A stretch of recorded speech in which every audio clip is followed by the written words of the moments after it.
দিন যায় রাত্রি যায়, ফামা কাসা ফাজরা বা জাম্বান, আবার কোনোদিন পাপ করেছে।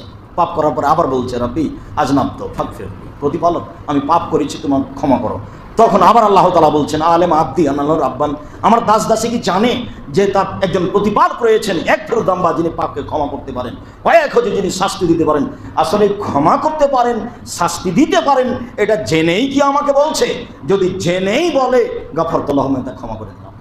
বলতে বলতে বলছেন ফাফি ইয়াফাল ইয়াফাল মাকাদা, তার জীবনে যদি বহুবারও ঘটে থাকে আর এমন করে থাকে, আমি তাকে ক্ষমা করে দেব।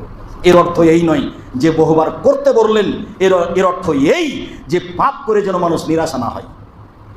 বহু তওবা করেছি তারপরেও সেটা হয়, বহু তওবা করেছি তারপরেও সেটা হয়।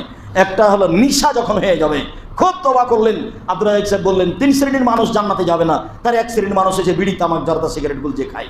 খুব তওবা করলেন, 3 দিন টিকার পর আর নেই। বক্তব্যের এক ফাঁকে শুনলেন দাড়ি, সেদিন দাড়ি ছেড়ে দিয়েছেন, তার মানে এটা নিশা ছিল না, খারাপ লাগছিল, এখন ভালো লাগে। তারপরে ছিল একটা কথা, 3 শ্রেণীর মানুষের সাথে আল্লাহ কথা বলবেন না, এটা এখনো নিচে প্যান্ট লুঙ্গি পরেছে, আমি সব প্যান্ট কেটে দিয়েছি। এটা সহজ, এটা করে ফেলেছেন, যদি এটা সহজ নয়। কিন্তু বিড়ি তামাক জর্দা সিগারেট এমন জিনিস যে এটা নেশা, কেউ যখন নেই, আচ্ছা তো তওবা তো করেছি, এখন তো কেউ দেখে না।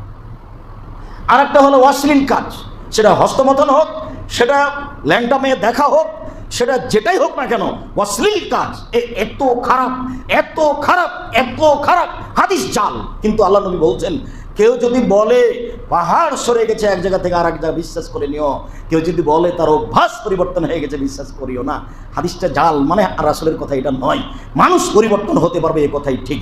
ও খুব খারাপ। ও এক পর্যায়ে বলছে একাই যে পাপ তো বন্ধ করতে পারলাম না, কোনো রকমে জেলে চলে গেলে হয়, তাহলে আর নেশা হবে না।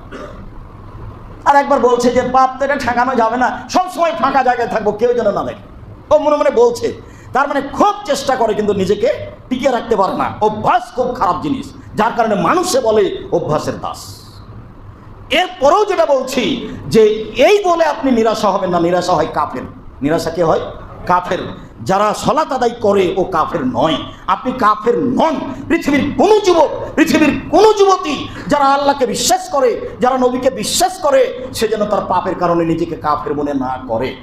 সে অব্যাহত রাখুক আস্তাগফিরুল্লাহ ওয়া আতুবু ইলাইহি, একদিনে একদিন তার এটা কাজে আসবে, নইলে বিচারের মাঠে আসবে। সে জীবন বাজি রেখে নিজেকে ঠেকানোর চেষ্টা করেছে। অভ্যাস খুব খারাপ জিনিস।